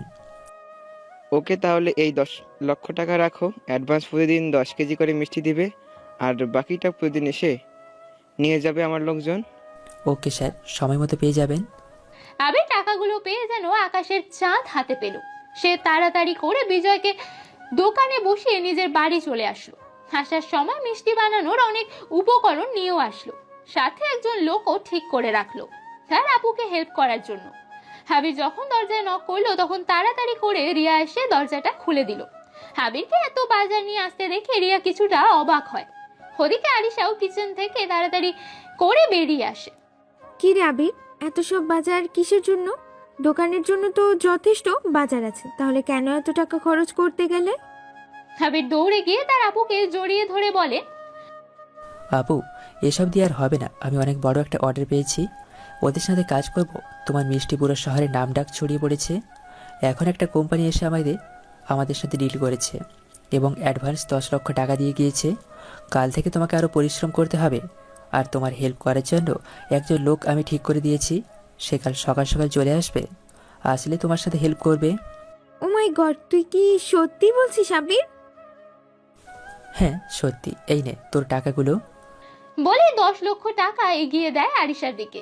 আরিশা টাকাগুলো হাতে নিয়ে কান্নায় ভেঙে পড়ে। আবিরকে জড়িয়ে ধরে কান্না করতে করতে রিয়াকে বলে, দেখেছিস রিয়া, আমার ভাইটা কত বড় হয়ে গেছে, এখন সে 10 লাখ টাকা ইনকাম করতে পারে। তা তো দেখছি, শুধু আপুকে জড়িয়ে ধরেছে সে, আমি তো কেউ না। আবির এসে রিয়াকেও জড়িয়ে ধরে বলে, আপু তুমি না থাকলে তো এসব কিছুই সম্ভব হতো না। থ্যাংক ইউ সো মাচ আপু। ওদিকে আবিরকে জড়িয়ে ধরে আরিশাকে চোখ টিপ দিল রিয়া। আরিশা বুঝতে পারলো রিয়া ইচ্ছে করে এসব কথা বলেছে যাতে আবির তাকে জড়িয়ে ধরে। আরিশা মুচকি হেসে সবকিছু ঠিকঠাক করে রেখে দেয়। এরপর খাওয়া দাওয়া করে নিজের রুমে গিয়ে বসে আবির। বসে বসে আরোহীর কথা চিন্তা করছিল। সত্যি কি মেয়েটা সুইসাইড করবে? ও সুইসাইড করলে তো আমি বাঁচবো না। কি রে ভাই, কি করিস? কিছু না আপু, এমনি বসে আছি। তোর সাথে আমার কিছু কথা ছিল। কি কথা বলো? আগে বল, আমি যেটা বলবো সেটা তুই মানবি। আমি কি কখনো তোর কথার অবাধ্যতা করেছি যে আজ করব? তাহলে শোন, তোকে রিয়াকে বিয়ে করতে হবে। হোয়াট? কি বলতে চাইছিস তুই? তোর মাথা ঠিক আছে? যেটা শুনেছিস সেটাই। রিয়া তোকে অনেক ভালোবাসে আর ওকেই তোকে বিয়ে করতে হবে। কিন্তু এটা কি করে সম্ভব? তুই জানিস না আমি আরোহীকে ভালোবাসি। আরোহীর বাবার এরকম কর্মকাণ্ডের পরেও তুই আরোহীকে ভালোবাসিস? আর রিয়া আমাদের জন্য কত কিছু করলো। সে কাল কান্না করতে করতে আমার কাছে একটা জিনিস চাইছিল, সেটা হচ্ছিস তুই। আর কি আমি কি করে ওকে না করব? আবির বিশাল একটা দোটানায় পড়ে গেল। কি করবে সে? একদিকে আরোহীর পাগলামি আর অন্যদিকে তাদের এত বড় হেল্প করা একজন মানুষ। আবির মাথায় হাত দিয়ে বসে পড়ে। কি হলো ভাই, কিছু বলছিস না যে? আচ্ছা আপু, আমি তোমাকে ভেবে জানাবো। এখন আমাকে একটু একা থাকতে দাও প্লিজ।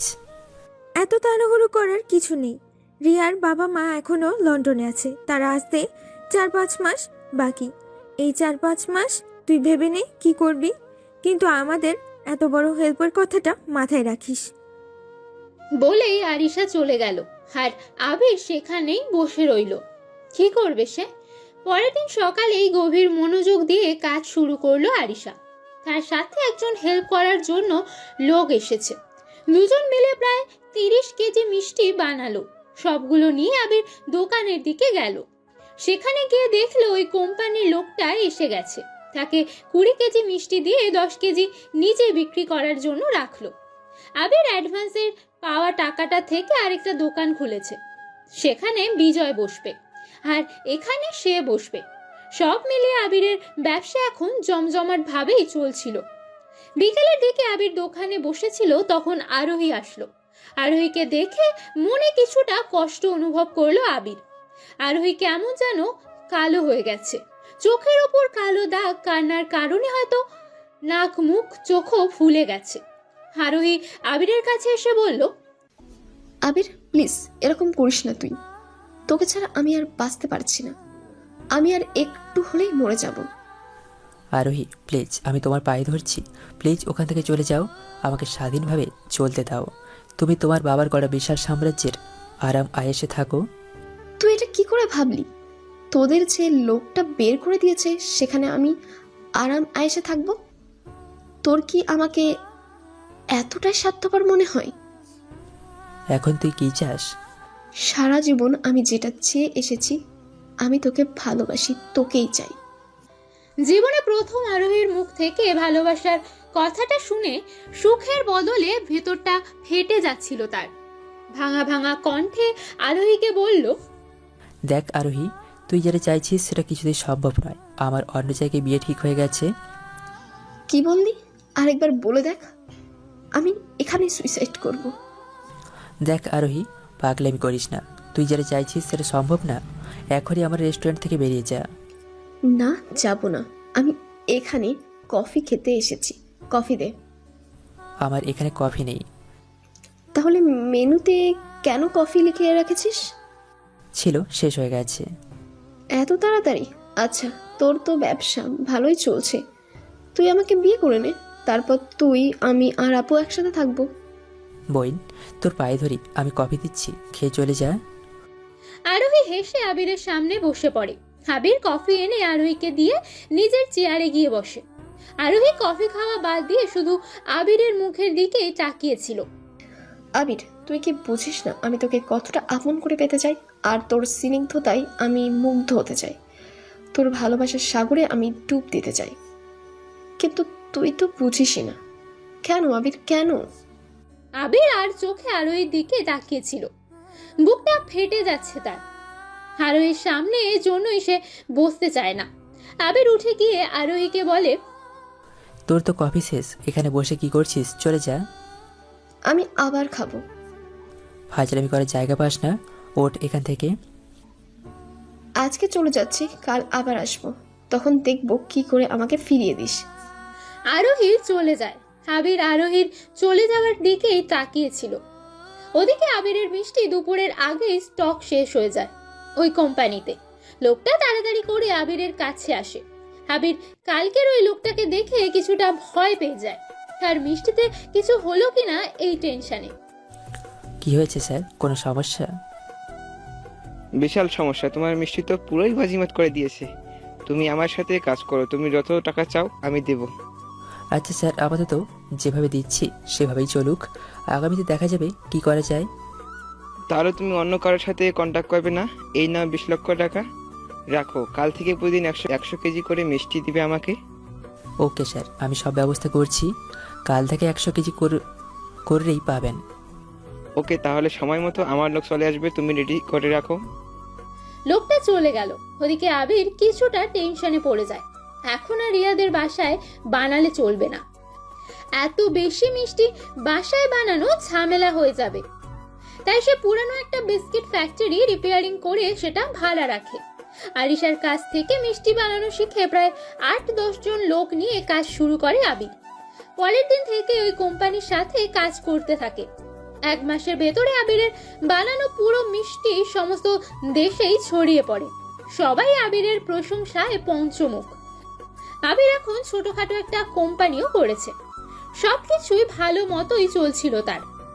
একদিকে যেমন আবির একের পর এক উন্নতি করে চলেছিল, অন্যদিকে তার চাচা রাকিব চৌধুরী একের পর এক অবনতির দিকেই এগোচ্ছিলেন। মন্ত্রিত্বের পদ হারিয়ে তিনি এক বিশাল মাতালে পরিণত হয়েছেন। টাকার জন্য বারবার আরোহীর মাকে মারধর করতে থাকেন। এগুলো আবিরদের সাথে অন্যায়ের ফল। আবির তখন তার চাচার এসব করুণ পরিস্থিতি দূর থেকে দেখছিল আর হাসছিল। নিজের বাবার এমন পরিস্থিতিতে কষ্টের বদলে হাসি পাচ্ছিল আরোহীর। সে জানতো একদিন এমনটাই হবে। অন্যায় করে কেউ কোনোদিন পার পাবে না। ন্যায়ের পথে যে থাকে সেই সফলতার চূড়ায় পৌঁছায়। ব্যাংক লোনের কারণে বারবার চাপ দেওয়া হচ্ছিল রাকিব চৌধুরীকে, কিন্তু কিছুতেই তা পরিশোধ করতে পারছিলেন না। এরপর ব্যাংক সবকিছু নিলামে তোলার সিদ্ধান্ত নেয়। আবির এই সুযোগেরই অপেক্ষায় ছিল। যখনই নিলামের প্রয়োজন হয় সবার আগে নিলামে কিনে নেওয়ার প্রস্তুতিও নিয়ে রেখেছিল সে। নিজের বাবার সম্পত্তি আবার নিজের করে পেতে সে দিন রাত খাটছিল। একদিকে যেমন সোনিয়া সুইট মিটস কোম্পানিতে মিষ্টি দিচ্ছিল, ঠিক তেমনই নিজের কোম্পানিতেও ভালো সেল করছিল, যাতে করে বিজয়ের তার খুব ভালো একটা অবস্থান তৈরি হয়ে যায় বাজারে। বিজয়ের বাবা মাও নিজের ছেলের এমন উন্নতির পেছনের কারিগর আবিরকে ধন্যবাদ দিতে ভুল করেনি। ওদিকে রিয়ার বাবা মাও দেশে এসেছেন। আবিরের একদিকে যেমন নিজের বাবার সকল সম্পত্তি ফিরে পাওয়ার আনন্দে আত্মহারা ছিল, অন্যদিকে আরোহীকে হারিয়ে ফেলার ভয়েও ভীত ছিল। আবিরের এখন বিশাল এক দোটানায় পড়ে গেছে। দুই দিক থেকে দুমুখ, কোন দিকে গেলেই সে কুল পাবে না। একদিকে যেমন তার ছোটবেলার ভালোবাসা, তার স্বপ্ন, অন্যদিকে এমন একজন মানুষ যার কারণে আজ সে এই অবস্থানে, যার সহযোগিতায় আবির আজ বেঁচে আছে। তার বোন নিরাপদ একটা ঠিকানা পেয়েছে। আবির কি করবে কিছুই বুঝতে পারছিল না। 2 দিন পরেই তার বাবার সকল সম্পত্তি ব্যাংক নিলামে তুলবে। রাকিব চৌধুরী কি করবেন কিছুই বুঝে উঠতে পারছিলেন না। সবকিছু হারিয়ে তিনি এখন নিঃস্ব। পাশের কয়েকজনের কাছ থেকে ঋণ নিয়ে এসেছিলেন, তারাও বারবার চাপ দিচ্ছে টাকার জন্য। আরোহীর মা সারাদিন মুখ ভার করে বসে থাকেন। তিনি ড্রয়িং রুমে বসেছিলেন, তখন আরোহীর কাছে গিয়ে বলল, এর থেকে বেশি কি আশা করতে পারো? এটা তোমাদের প্রাপ্য ছিল। তোমরা ওদের সাথে যা করেছো তার ফলই এটা। অন্যায় করে কেউ জীবনে কখনো পার পায়নি, আর পাবেও না। তোমরা ওদের সাথে অন্যায় করেছো, কিন্তু সবকিছু কেড়ে নিয়েছো। এখন দেখো, আল্লাহ সবকিছু তোমাদের কাছ থেকেই কেড়ে নিয়েছে। কিভাবে তোমাদেরকে নিঃস্ব করে দিয়েছে। আরোহীর মা তখন কান্না করতে করতে বলে, সত্যি মা, আমরা ওদের সাথে অন্যায় করেছিলাম। ওদের সব কিছু আমরা প্ল্যান করে কেড়ে নিয়েছিলাম। এখন আমাদেরকেই তার ফল ভোগ করতে হবে। তুই আমাদেরকে প্লিজ ক্ষমা করে দিস। আমি কিভাবে ক্ষমা করব? তোমরা যাদের সাথে অন্যায় করেছো তাদের কাছে ক্ষমা চাও। তোমরা এত সহজে পার পাবে না। তোমাদের শাস্তি হওয়া দরকার। দিনের পর দিন তোমরা অন্যায়ের সম্পদের উপর ভোগ বিলাসিতা করে এসেছো, কিন্তু দেখো আজ বাবাই তোমার গায়ে হাত তুলেছে, তোমাকে মারধর করেছে টাকার জন্য। একদিন টাকার উপর তোমার বিলাসিতা করেছো, সবাইকে দূরে ঠেলে দিয়েছো। আজ টাকাই তোমাদেরকে পথে বসিয়ে দিয়েছে। প্রস্তুত হও আরো ধ্বংসের জন্য। এখানেই শেষ নয়, তোমাদের জন্য আরো করুণ পরিস্থিতি অপেক্ষা করছে। আমাদের পাপের প্রায়শ্চিত্তের কোনো উপায় কি নেই? নিজে নিজে খুঁজে নাও। বলেই আরোহী তার রুমে চলে যায়। ওদিকে রাকিব চৌধুরী নিজের বন্ধু আরিফ সাহেবের কাছে যায়। আরিফ সাহেব এক শর্তে টাকা দিতে রাজি হন, যদি আরোহীকে তার ছেলের সাথে বিয়ে দেন। আরিফ সাহেবের ছেলে রিফাত একটা মাদক সেবনকারী, সারাদিন ড্রিঙ্ক করে বেড়ায়। কত মেয়ের সাথে যে প্রতিদিন রাত কাটায়, এরকম একটা জঘন্য ছেলের সাথে নিজের বিয়ে দিতেও দ্বিধাবোধ করেনি রাকিব চৌধুরী। তার বন্ধুকে বলেন, বন্ধু, তুমি বিয়ের ব্যবস্থা করো। আগামী পরশু তোমার ছেলের সাথে আমার মেয়ের বিয়ে দিব। সত্যি বলছিস দোস্ত? তুই বিয়ে দিতে রাজি? তুই আমাকে সময় মতো টাকা দিলে আমার বিয়ে দিতে কোনো অসুবিধা নাই। তুই কোনো চিন্তা করিস না, তাকে সময় মতো টাকা দেওয়া হবে। ওকে, তাহলে তুই রিফাতকে রেডি থাকতে বলিস, আগামী পরশু ওদের বিয়ে। ওদিকে রিয়ার বাবা মা দেশে ফিরে আসে। আবিরের পার্সোনালিটি আর চারিত্রিক মাধুর্যতা দেখে নিজের মেয়ের সাথে বিয়ে দিতে তারা কোনো আপত্তি করেনি। কাকতালীয় ভাবে সেই দিনই আবির আর রিয়ার বিয়ে ঠিক করা হয়। আবির শুধু নীরব হয়ে তার বোনের মুখের দিকে তাকিয়ে আর রিয়ার প্রতি কৃতজ্ঞতা জানাতে বিয়েটা করতে রাজি হয়ে যায়। এখন প্রতিদিন সে আরোহীকে স্বপ্নে দেখতে পায়। আরোহীর দুষ্টুমিগুলোকে সে খুব মিস করে। হয়তো আরোহী তার থেকে অনেক দূরে চলে যাবে, আরোহীকে আর কোনোদিন সে নিজের করে পাবে না। তবে আরোহীর প্রতি তার গোপন ভালোবাসা অন্তরের গভীরে সব সময় থাকবে। আবির রুমে শাওয়ার নিয়ে বের হচ্ছিল, একটা টাওয়াল জড়িয়ে বেরিয়ে এসে 1000 ভোল্টের কারেন্টের শক খেলো, কারণ বিছানায় বসে তার ফোন টিপছিল রিয়া। আবিরকে এই অবস্থায় দেখে রিয়ার মধ্যে কোনো পরিবর্তনই আসলো না। রিয়া যেরকম বসেছিল ঠিক সেই রকম ভাবেই বসে রইল। আবির যখনই ড্রয়ার খুলে নিজের ট্রাউজার আর টি শার্ট নিয়ে আবার দৌড় দিতে যাবে, তখনই তার গায়ে হাড়ুর নরম স্পর্শ অনুভব করে। আবির কিছুটা শিহরিত হয়ে পেছনে ঘুরে দেখে রিয়া তখন আবিরের গায়ে হাত দিয়ে দাঁড়িয়েছিল। আবির তোতলাতে তোতলাতে বলল, আপু তুমি এখানে? কেন, কি হয়েছে? ভয় করছে? না, ভয় করবে কেন? আসলে আমি চেঞ্জ করব। তো করো, কে মানা করেছে? এর মানে কি, পাগল হয়ে গেছেন? আমি কেন তোমার সামনে চেঞ্জ করব? রিয়া তখন আবিরের সামনে তার ফোনটা ধরে আরোহীর একটা ছবি দেখিয়ে রাগী গলায় বলে, মেয়েটাকে? রিয়ার কথায় আবির কিছুটা ভয় পেয়ে যায়। আবির অপরাধীর স্বরে বলে, ও আরোহী? ও তাহলে এই আরোহী? মেয়েটা খুব সুন্দর, তবে তোমার যোগ্য না। এই পৃথিবীতে কেউ তোমার যোগ্য হলে সেটা আমি। ভালো করে সেটা মাথায় ঢুকিয়ে নাও। তুমি আরোহীকে চেনো? যাকে বিয়ে করতে যাচ্ছি তার ব্যাপারে একটু না জানলে কি চলে? আমাকে আরিশা সব বলেছে। ভালোই ভালোই বলছি, সব ভুলে যাও, না হলে কান্না করতে হবে। দেখো আপু, আমার পক্ষে আরোহীকে ভুলে যাওয়া সম্ভব নয়। ভুলতে না পারলে আমি মাথা ফাটিয়ে ভুলিয়ে দিব। আর তো মাত্র একটা দিন মাঝখানে আছে, এরপর দেখবো। এখন চুপচাপ চেঞ্জ করে নিচে আসো। বলেই রিয়া আবিরের বুকে একটা চুমু দিয়ে লজ্জা পেয়ে চলে যায়। আর আবির রোবটের মতো সেখানেই দাঁড়িয়ে থাকে। কি করলো মেয়েটা? চেঞ্জ করে নিচে আসলো। তখন আরিশা বলল, আবির, আজ কি তোর কোনো কাজ আছে? আজকে বিকালে আমার জীবনের সবচেয়ে বড় কাজ আছে। এর মানে কি ভাই? সেটা না হয় বিকালেই দেখতে পাবা। ও, আজকে বিকালে রিয়া আর তোর বিয়ের জন্য শপিং করতে যাওয়ার কথা ছিল। তোমরা চলে যাও। এর মানে কি? তোর কি কোনো পছন্দ অপছন্দ নাই? আমরা কিভাবে তোর ড্রেস কিনবো? আমার আপু আমার জন্য যেটা কিনবে সেটাই বেস্ট হবে। তোমার যা ভালো মনে হয় সেটাই কিনবে। বলে আবির বেরিয়ে চলে গেল সোনিয়া সুইট কোম্পানির অফিসে, ওই লোকটার কাছে। আবির অফিসে আসতেই তাকে মহা সম্মানের সাথে বসের রুমে নিয়ে যাওয়া হলো। তখন সেখানকার মালিক তাকে দেখে এগিয়ে আসেন। আরে আবির সাহেব যে আমার এখানে কি মনে করে? আপনার সাথে একটু কথা আছে। তোমার সব কথা শুনবো, আগে বলো চা না কফি? চা হলেই ভালো হয়। ওকে, অর্ডার করে নিচ্ছি, এখন বলো কি বলতে এসেছো?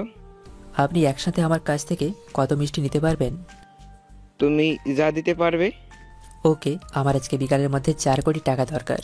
আমার যতগুলো ফ্যাক্টরি আছে সবগুলিতে বলে দেবো আপনার জন্য মিষ্টি বানাতে। আপনি কি একসাথে এতগুলো নিতে রাজি আছেন? আমার কোনো সমস্যা নেই, তোমার 4 কোটি কেন, আরো বেশি লাগলে আরো দিব। ওকে, তাহলে বিকালের মধ্যে আমার অ্যাকাউন্টে টাকা পাঠিয়ে দেবেন। ওকে, আমি একটু পরেই পাঠাচ্ছি। এরপর আবির চলে আসে তার অফিসে। এসে বিজয়কে নিয়ে চলে যায় নিলামের ওখানে। সবাই দামাদামি করছে। তখন মাঝখানে সবার নাগালের বাইরে দাম বলে সবাইকে তাক লাগিয়ে দেয় আবির। কেউ তার দামের ওপরে আর দাম বলতে পারেনি। এরপর আবির অর্ধেক টাকা ক্যাশ দিয়ে পেপারগুলোতে সাইন করে নিয়ে আসে। সাইন করার সময় তার হাত কাঁপছিল।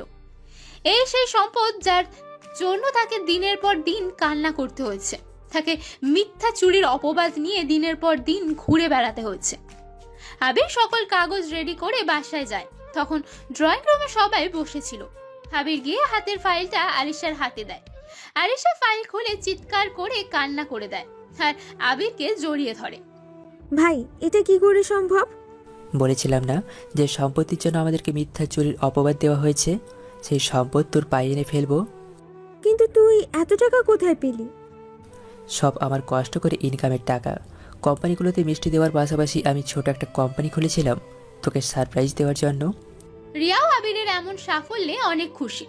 পুরো বাড়িতে উৎসব ভাব এসেছে। ওদিকে কান্নার রুল পড়েছে আরোহীদের বাসায়। একদিকে যেমন সবকিছু হারিয়ে তারা পথের ফকির, অন্যদিকে আরোহীকে একটা এমন জঘন্য ছেলের সাথে বিয়ে দেওয়ার কথা শুনে আরোহী কান্না করছে। কিন্তু তার বাবা নাছোড়বান্দা, সে যে করেই হোক রিফাতের সাথে তার বিয়ে দেবেই। পরের দিন সকাল হতে আবির আরিশাকে আর বিজয়কে নিয়ে তাদের বাসায় যায়। বাড়িতে যখন ঢুকছিল পুরানো কষ্টগুলো চোখে মুখে ভেসে উঠছিল। আবির চোখ লাল করে দরজায় নক দিল। দরজা খুলে আবিরকে দেখে কিছুটা অবাক হন রাকিব চৌধুরী। রাস্তায় বসে গেলেও তার তেজ এখনো আগের মতোই। কিরে, তোরা এখানে কি মনে করে ভিক্ষা চাইতে এসেছিস নাকি? আর তোদের যা অবস্থা, ভিক্ষা করা ছাড়া আর কি করবি? এক কাজ করলে তো পারিস, তোর বোনকে যদি... পুরো কথাটা শেষ করার আগে আবির লাথি দিয়ে উড়িয়ে ফেলে দেয় রাকিব চৌধুরীকে। কি বললি? আমার বোনকে কি করব? তখন বিজয় এসে রাকিব চৌধুরীর মুখের ওপর কাগজগুলো ছুঁড়ে দিয়ে বলে, এই ফকিনের বাচ্চা, তুই কার সাথে কথা বলছিস? এয়ার সুইট ইন্ডাস্ট্রিজ মালিকের সাথে। তিনি তোর বাড়ি আর সকল কোম্পানি নিলামে ব্যাংকের কাছ থেকে কিনে নিয়েছে। কথাটা শুনে মাথায় যেন বাজ পড়লো রাকিব চৌধুরী আর তার স্ত্রী। এটা কি করে সম্ভব? ও কি ভাবে এত বড় একটা কোম্পানির মালিক হলো? তখন আবির বলল, আর এক মুহূর্ত এই বাড়িতে থাকতে পারবি না। তোরা এই মুহূর্তে বাড়ি থেকে বের হয়ে যা, না হলে ঘাড় ধাক্কা দিয়ে বের করে দেব। তখন তাড়াতাড়ি করে আবিরের চাচি এসে তার পায়ে ধরে বলে, আমরা ভুল করেছি বাবা।